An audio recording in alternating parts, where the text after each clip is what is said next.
Good morning, everyone. Morning. Happy Father's Day to everyone. And as we were joking in the car ride this morning to Isabella's church grandfathers and uncles. Thank you all so much for letting us share our stories with you. My name is Dr. Samantha Janosick. Many of you already know that this is my wife, Mariana, and of course our beautiful daughter, Isabella, is here with us as well. We wanted to begin today by saying thank you to the generations of LGBTQ people before us who have so bravely guided our journey by being their authentic selves and sharing their stories. LGBTQ people and our allies who so bravely advocated for the rights that we have today. Thank you as well to Patricia, Julie, and Barbara for sharing your stories over the past few Sundays. Lastly, thank you to Pastor Ray for extending the honor for us to speak today. As we share our stories, which demonstrate a variable coming out experience, we will lean into one uniting theme. Joy is an act of resistance. This statement, in a poem written by African-American poet Toy Derricotte, celebrates embracing joy as part of reshaping racial justice work. It highlights the celebration of African-American culture, existence, history, and achievements in spite of societal oppression.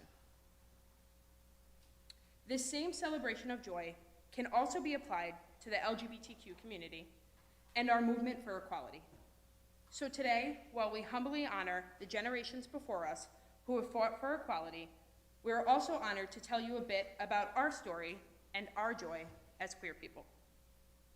I'd like to begin with a bit of my background and my story.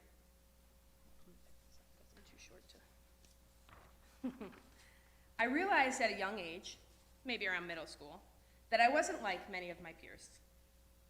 Thanks to the very new internet at that point, probably before Google, by the time I hit high school, I discovered the language to describe what I was feeling inside. I was gay. For many years, I kept this part of myself quiet. I was president of my class, well-liked by my teachers and peers, active within my church, an athlete, and an overall role model kid. I remember fearing this identity would undermine everything else I had achieved. I began to fear that being gay would define me, and everything else that I had worked so hard to achieve would be overlooked. So I made a decision to keep this part of me a secret. The hardest part of this, however, was that in hiding this part of myself, I was hiding all of myself. I couldn't really openly talk to anyone about my joy, my fears, my hopes, or my dreams. Instead, I became withdrawn, afraid, and a shell of the person that I once was. That was until I met an LGBTQ role model who gave me the safety and comfort to come out. A person who, by living their authentic life, showed me the beauty of what it would mean to be my authentic self. A person who encouraged me and helped me to see that I could be president of my class, an athlete, a role model, and also gay. This person also showed me that it was okay to be gay and active in my faith, that God would still love me. In showing me the joys of their life, they made me want and hope for the joy of my own. That began my coming out story. My story differs a bit from Samantha's, though the fears and uncertainty is something many of us can relate to in the LGBTQ community. Similar to Samantha, I knew from a young age that I was attracted to women, but I had always been afraid of others finding out. Though my parents were very liberal, I still grew up in a Catholic Hispanic household, and many of my extended family members were conservative, including my grandparents who I loved so deeply.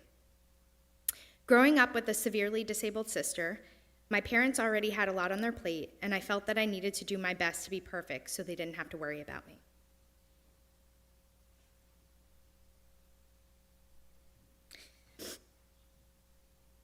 I never felt that I could live my life authentically without disappointing or losing loved ones.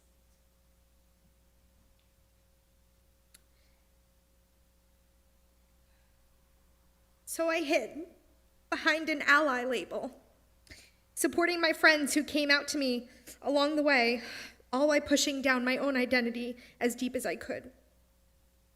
I even convinced myself that I could still live a happy life despite keeping my truth a secret. It wasn't until the age of 28 that I made the decision that I could no longer live this way, that I wanted to fully embrace who I was and the love I had to give. Sick of hiding behind an ally label, I came out to my family and friends. I first came out to my mother and was met with so much disappointment and disapproval for years. I came out to my father almost immediately after, thinking, if I'm going to lose both my parents, I might as well rip off the Band-Aid. His response, without even skipping a beat, "Oh, honey, love has no gender. There are people in this world who are suffering with anger and sadness because they can't be who they are, and that's not a life I want for my daughter." I'll never forget those words. Though I still have some family members who don't accept me as I am blessed with even more family members and chosen family that do. And while it took many years and many tears, I was finally able to mend my relationship with my mother, who loves and accepts me, my partner, and our family. Back in April, Reverend Jean Baum talked about Emmaus stories and recognizing moments of divine intervention and feeling God's presence. It's not a coincidence that the day I decided to own my identity, to truly be me, was the same day that I met my extraordinary wife. That was my divine intervention. As my 5-year anniversary of coming out approaches this week, I can't help but reflect on how, if I never truly accepted myself, I wouldn't have everything that I prayed for so long. This beautiful life that we built, with the greatest joy I could ever imagine, being a mother to our angel daughter, Isabella. As the stories you've heard before ours, coming out is not a one-time process. It happens almost every day. Whether it's coming out to folks you work with, correcting the occasional stranger when they ask me about my husband, or going to the ER and having a provider assume one of us is mom and the other is an aunt or friend. Being a part of the LGBTQ community is not a choice. No one would choose to risk the loss of their family, friends, work, or long-held communities. No one would choose to experience oppression and fear, like having to adopt your own daughter to protect your parental rights. Having to consider where it's safe to travel for vacation. Navigating coming out in the workplace. And being limited to reside in states that affirm my marriage and my family. But the decision to share our truth also opens us up to the beauty and joy of this community and its people. Every unique story, all based in love. Joy is, and will always be, my favorite part of our coming out story. This is because joy allows me to celebrate life and love in spite of oppression. So, what is my joy? My joy is coming out to my family and having them love and embrace me.